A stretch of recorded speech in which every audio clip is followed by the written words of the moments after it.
On the first one. Everybody take seats. Good morning, Double Deuce, and welcome to the all call for this morning. We'll just jump right in.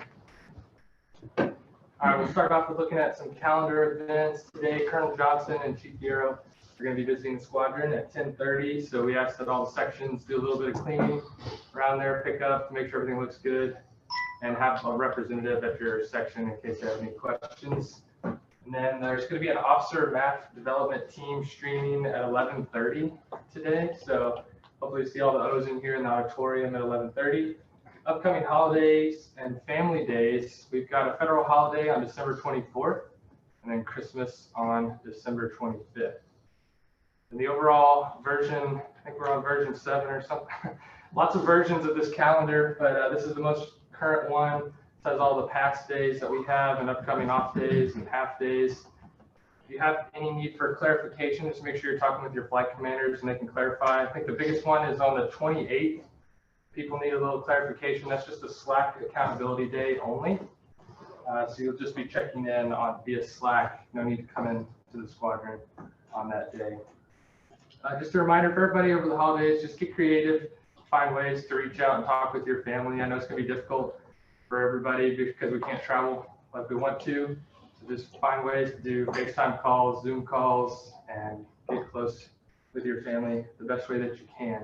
And if somebody means something to you in your life, just be sure you let them know over the holiday season. Hacking the Niche, we got 3 crews out on the road. We got Rave's crew out in Germany. Hunt's crew and Hafger's crew are both in Guam currently. From the exec team, Standard Val's requesting everybody who hasn't submitted their iPad user agreements, make sure you get that done, and then update to iOS version 14.3. And then a reminder for readiness, get your flu shots by 31 December. There's been a bunch of email traffic on places you can go that are to accept TRICARE. I did mine at the Walgreens at Alamo and Peabody this past weekend. Very simple. It was up to date on my IMR when I came into work on Tuesday. So everything's covered. Go in, get your shot, get it taken care of so we might be all greened up going into the start of 2021. Booster Club elections, if you're interested, contact Captain Duncan. So all the whole crews can going up for re-election. So if you have interested in any of the spots, just reach out to her for the election process. Next, we'll hear from CSS and Lieutenant Fry. All right, good morning, everybody. You guys didn't know, I just got back from tech school to talk about 38F personnel stuff. And one big thing we talked about was mortuary affairs. I'm not going to make this morbid or gloomy or anything today, but I am going to push that we look at our VRED. Okay, if you don't know what the VRED is, it's a virtual record of emergency data. I'm just going to hit a few key points. I'm going to show you how to get there. And then if you have any questions, come to the CSS and I will walk you through this entire thing. Okay, so why is this important? I did not know this, but this is the VRED, the very first document that Mortuary Affairs is going to go to. I thought it would have been the will. I thought it would have been going to family members. It's not. It's this document. You can put remarks in and I'll show you all that good stuff. Another thing that you might not know is that you can also have a recipient for the death gratuity. Did you know that it's $100,000 up front, right, but within 72 hours? That's separate from your SGLI. Separate. Awesome. I'm going to go through these, but I just want to point out this is the very first document again, so it needs to be updated. Okay, so I can show you how to get to MPF, or excuse me, virtual MPF if you don't know already. But once you get there, it says record of emergency data. It's that simple. We're just going to click on that. And then it didn't show up, but this is just another good time to throw out that you can check your records also here. Check your decorations, check your duty titles, good stuff. So this is what that looks like. Down here at the bottom, it says go to official record of emergency data. You're going to click next page. Not yet. Also on this page is where you can go back and check your SGLI. You're going to go to Mill Connect. So in one location, you can get to both parts. Okay, this is mine, but of course you're not going to see any of the information. So if you haven't seen it already, up at the top, these are people that you're going to notify, your emergency contacts. So who do you want to be notified? And then right below that, you can actually say who you do not want to be notified. If they're ill, or, it would really affect them to hear this anyways, but if for some reason you don't want them to be notified, this is a good location for that. The second part here is the unpaid pay and allowances. So is this an upcoming paycheck, any bonuses, things like that? You can have that go to a separate person as well. The death gratuity, like I talked about, that's $100,000 upfront. So that's to take care of those, upfront needs. If you need to move family to the location that your remains are going to be at, anything like that. The PAD. If you didn't know what the PAD was, it's a person authorized to direct your remains. So this is the person that is going to be in charge of your remains. They can also name an escort that they want to move your remains to another location.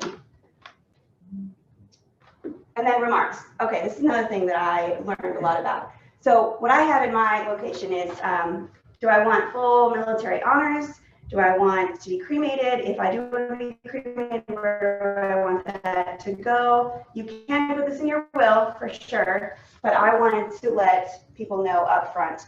There's a person called the SCO, which is a military officer who is going to be the person that goes to your house, the first person that's going to be involved. They're going to read this document, and if it says where your will is, if there's things that you want to go to a certain person, if there's items under your mattress or your bed that you don't want people to see, that would go right here, okay?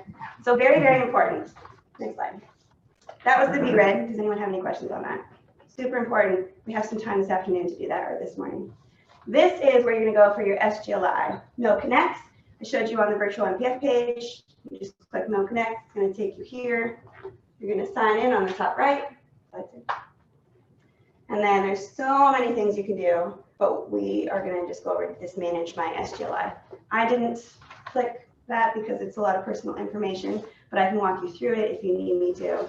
Make sure that these two documents match.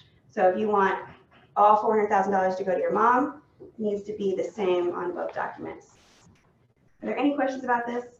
Oh, sorry. Who does the SGLI go to if you don't put anybody? There is yes, there is a whole, like, if you don't put anybody, it goes to this person, this person. Off the top of my head, I think it would be your next of kin. Your spouse is probably in there, and then, I guess your next of kin, and then children. I don't know for sure, but there is, yes, like a list of people that you don't have. And the SGLI is not mandatory. If you're not signed into it, that's perfectly fine too. But I can get out that list of where we'll go if you don't have anybody. Is there any other questions? Make sure your ex-wife still in on her. There was a bunch of horror stories really that I heard in tech school. It was like, if you don't have this information, you didn't put your kids in there. If you have your ex-spouse on there, like, it doesn't matter. It's going to go to that ex-spouse. So please make sure this is updated. Like I said, we have some time this morning. That's all I have. You guys have anything for me? Oh, this was just my hit home, but I think I did that the first page.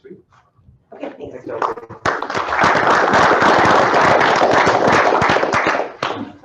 A fun conversation to have, but an important one. Next, we'll hear from safety with Senior Mitchell. All right. Good morning, everybody. My name is Senior Mitchell. I work over in the safety shop here at the squadron. Yeah. So for the safety brief, I had a slide, but unfortunately it couldn't get translated over, which actually kind of works for the better because I wanted us to focus on just one number as I talk to you guys today about this, which is 10,551, which is on a survey done in 2018, is how many people died in alcohol-related incidents or DUIs and driving drunk. The reason I wanted to share that number with you guys is because I was actually a little surprised the more that I read about it, the more I figured out that it wasn't just people who decided to drive drunk that were crashing and they were the only ones who became a victim, right?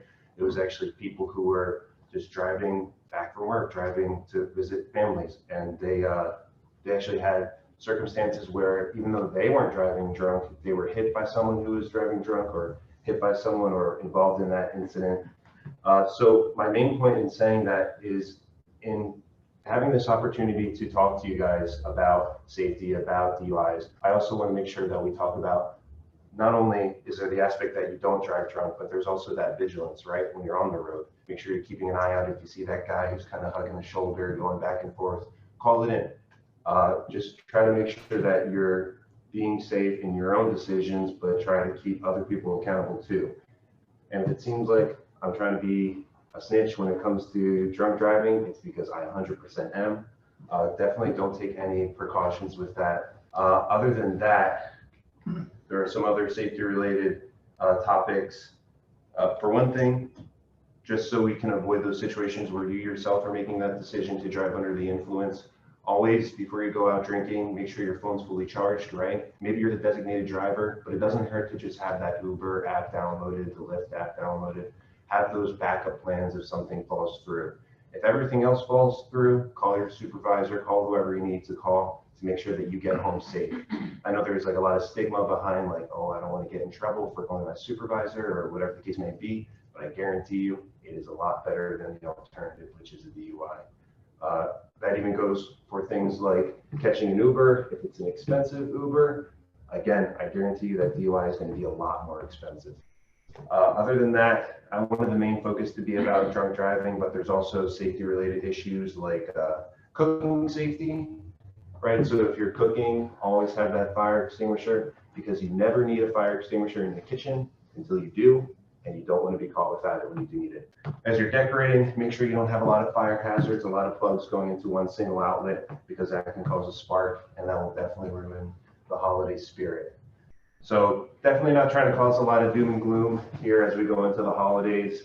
I hope everybody has a good holiday season. If you have any safety related questions, please come find me or Sergeant Valdez or Captain Morgan. We'd be more than happy to answer. But again, I hope everyone has a happy holiday season. Thank you. All right, thank you for that. Next we'll hear from First Shirt. All right, good morning, everybody. Aaron Mitchell, thank you for that. Definitely hits home, very important topic. That's 10,551 people too many. But yeah, so I'll keep it short today. So I just wanted to say thank you to you guys, right? Me being a shirt, being new to the unit, holiday season's right. Thank you from myself, my wife, Kate, and my daughters. Letting me come in, join this family, engulf in your guys' culture. You know, it's like PCSing, right? Maybe many of you guys haven't in the room PCS yet, but when you PCS new people, new situations, everything, it's not any easier for a senior NCO when you PCS, PCA, anything like that. So I just wanted to say thank you from the bottom of my heart. Thank you for letting me join this awesome family, and I'm excited to be here for sure. As far as this time off, definitely well deserved. I hope you guys take advantage of it. Be safe out there. Get some good time in with the family. And when I say family, I mean both your families, right? Your family back home, your immediate families here, your Air Force family, right? Take care of your airmen. Make sure you're checking in on each other. Have conversations, like Lieutenant Bailey said, whether it's Zoom, FaceTime, text message, phone call. It means a lot. It means a lot to everyone. And like Airman Mitchell said, back to the alcohol-related incidents, right? I just ask you please have a plan. Supervisors, if they ask to come down and give me a call, give me a call. I'll be there. So.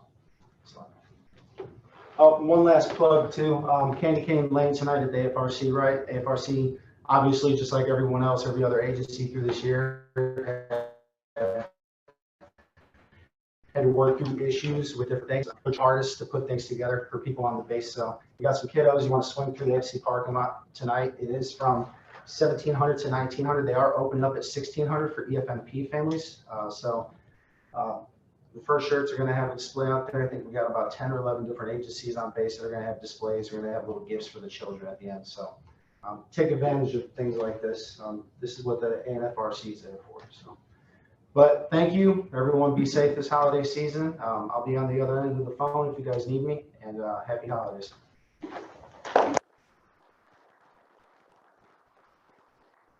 And next up, Superintendent.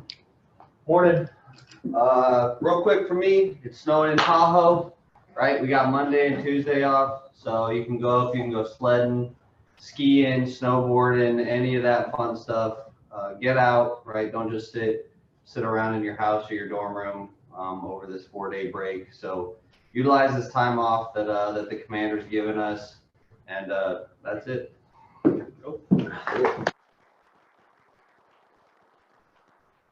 Sweet, I like it. All right, Chief.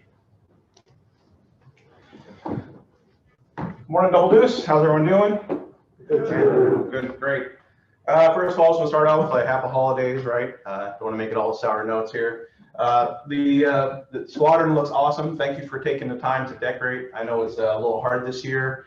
I know me and my family, we're decorating like the middle of November just because 2021's been such a downer. So thanks for all of that. Also, thank you for all the hard work on the road. It doesn't go unnoticed. And hopefully we can get everyone back and get these RDAP down so everyone get home for Christmas and enjoy our time together. And also, thanks for all the hard work in Garrison. December's a hard month, right? We're finishing up tech starting APRs. We're doing staff starting APRs. There's like 2,000 of them. We're doing annual awards, quarterly awards, functional awards, and on top of that, normal processes for everything. So everyone has a part in that, and I really appreciate your time and effort to really just kind of knock it out so we can roll into the new year and not have all that stuff on our plate. I'll piggyback on some messages. It is a tough time of year for a lot of people. Our dorm residents that, now they're trapped in the dorms. They can't go home. They can't visit family. Just other singles, and then anybody really. So I just ask that you just reach out and remain the 22nd family, even though for like the next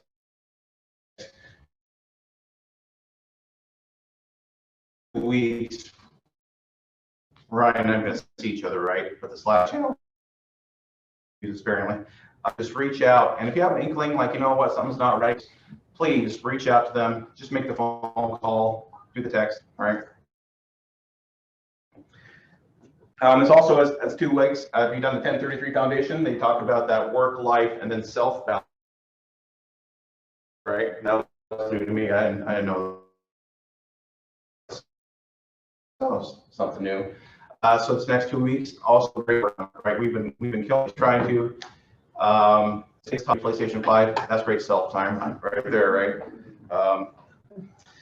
I'm not going to repeat all the other things about, being good. I'll just say, you're adults, take care of each other and take care of yourself. I'll just leave it at that, all right?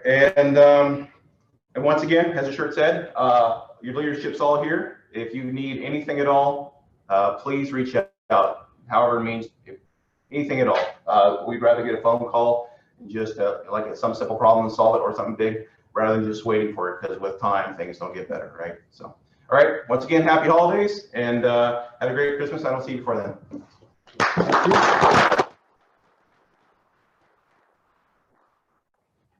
All right, next we're going to hear from the boss. He pre-recorded a video before he headed out on the road, so currently he's in Guam.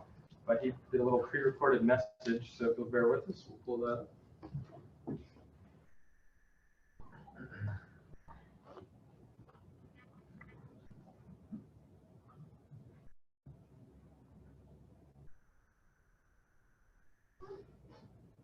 Morning, Double Deuce. Happy Friday. Getting ready to start our first long weekend before the holiday season. I want to say a few things. Even though I'm recording this on Wednesday before I depart on mission, by the time you read this, I'll probably be at flight level 350 over the Pacific heading back from Guam. Excited to get on the mission on the road with you guys. It's something I'm passionate about. So I need to tear away from the desk every once in a while and go fly with you. So I'm thankful for that. Another thing I'm thankful for is each and every one of you. You've noticed that as you look on Slack, the executive officer team sent out the holiday schedule, the holiday calendar. Maximize as much time as I can give to each and every one of you to be with your family, your team at home. And capitalize on this time together with your loved ones. That doesn't come without some risk with COVID. You'd also notice that the installation commander released today the decision to go to COVID Beach and Con Charlie. That is in response to the Bay Area, essentially going into the next phase of lockdown because of the ICU beds dropping below 10. So what does that mean? First, out a Slack message on the announcements page, so you can read through that and just kind of give you the bottom line of what to expect. It's not going to be like what we did in March, April, and May. We in the fetal position when COVID first hit our shores and hit our team. We're still going to fly missions. We're still going to fly locals. We're not going to go into hard crews. As you've seen today, as you're sitting inside your flight, this all falls different. You're not going to be packed into our auditorium on Mondays and Fridays. Now we're going to go through a phase 2 COVID mitigation plan, which I'm going to send out here shortly to each and every one of your inboxes. Essentially what it is you go to your flight for all calls. You go to your flight for normal work days, as you can see are going to be stipulated on this calendar that's sent out on Slack. And you can be released based on your flight commander and flight chief's intentions and how the mission is going to be executed in your flight. I don't want you staying around any longer than you need to, but I want my flight commanders, my flight chiefs, and section leadership to look each and every one of you in the eye. Ask you what you're doing for your holiday season, what you're doing for your 4-day pass. Just going to do a health and welfare check on you because as this pandemic increases a little bit, you go to HPCon Charlie, we're going to see each other less during a period of which we're all highly, there's a level of stress, there's a level of mental health detriment that's occurring that I'm well aware of, that the whole team and the Air Force is well aware of. So the timing of this is great. That is why I'm taking a little bit of a risk of still having you come in your flight during this phase 2 plan of HPCon Charlie and the 22nd. Lastly, these 4-day passes I'm giving you, there's a lot of trust in this. I don't have to choose to do this to let you guys get over with your family. I had a couple of alcohol-related incidences that have occurred in the past month and in the past year. And I know this is a period that some of us make silly decisions. And I'll be the first one to tell you, along with others that have suffered from those decisions, I've watched it firsthand. Don't jeopardize your family. Don't jeopardize yourself or the safety of others because of a silly decision made one night. It's just not worth it, okay? Make the right decision. Ask a buddy, get an Uber, whatever you need to do to have a safe and no others that are harmed or your career's not harmed either because of that decision. So, enough said. Hopefully there's nods up and down across the flights after I just said that. And I know there's Sergeant Andy who's going to be active in commander this time period. Message. Other than that, good and bad, but we come out on top. We've done it together as a team, as a large team, and together as a small team. In each one of your shops and each local mission you go on, you're going to execute our mission in Garrison on the road as a small team, and we're a team of teams. We do it with excellence and grace. So with that, operate the best, care the most, have fun along the way, be really strong. I'll see you next week. I'm out.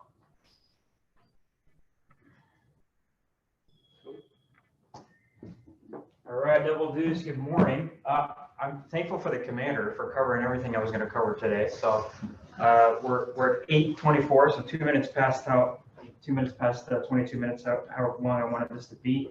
I and the leadership team, not everybody is here today. We're extremely proud of you guys. I love you guys. You guys are just awesome. I know we only have transition flight here on the net. We've got all the other flights listening. Thank you for the strong push that we made to finish the year up the way we did. We just crushed it, and be ready at the start of the new year to get things going. 2021's got to be better than 2020, right? The bar's pretty dang low. I will just, who in here is trying to go to Tahoe during the 4-day break? I know I am. About half the room. That's pretty awesome. So half day today, right? Highly encourage early release. That authority has been delegated down to the flight leadership, flight commanders, flight chiefs to make that happen safely. We got a 4-day break back on the 23rd, right? And then we got the holiday break, another nice 4-day break. where you'll probably see me up in Tahoe as well, as long as I can get an epic pass reservation.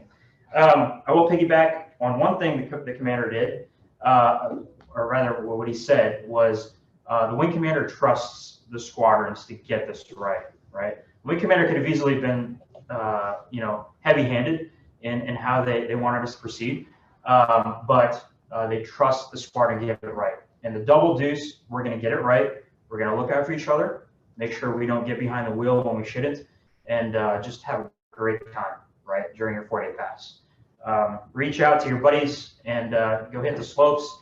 Go drive around the Fab 40s in Sacramento. Go check out those awesome lights. I was just there last weekend. It's gorgeous, right? Gorgeous over there with all the lights that are up. Last thing I'll hit on is masks. I know, masks. You're all wearing your masks. I just want to hit on some specific points about masks, right? So the flight doc has come out and been very explicit. If Lieutenant Bailey pops COVID positive, right, tomorrow, which you're not going to, hopefully your VRED's filled out. Right. If I have my mask on, right, it doesn't matter if he's positive. I'm good to go. I'm good to continue the mission, right? So that's why it's important for you guys to wear your masks when it's not interfering with flight duties, right? If you're on a static trainer, you could probably be wearing your mask, right? In most cases.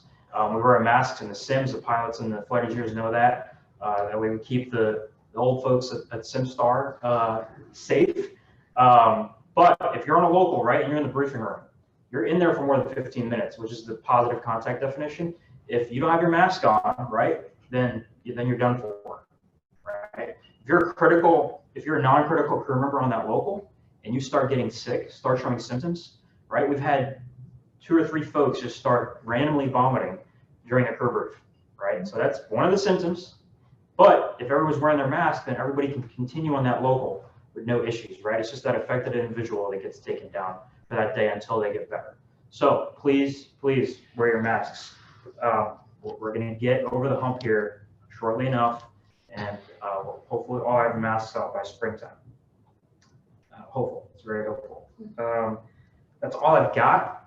You guys are all released to your flight leadership for the rest of the day. Again, that noon early release. Get up for it and enjoy your long weekend. Thanks, guys.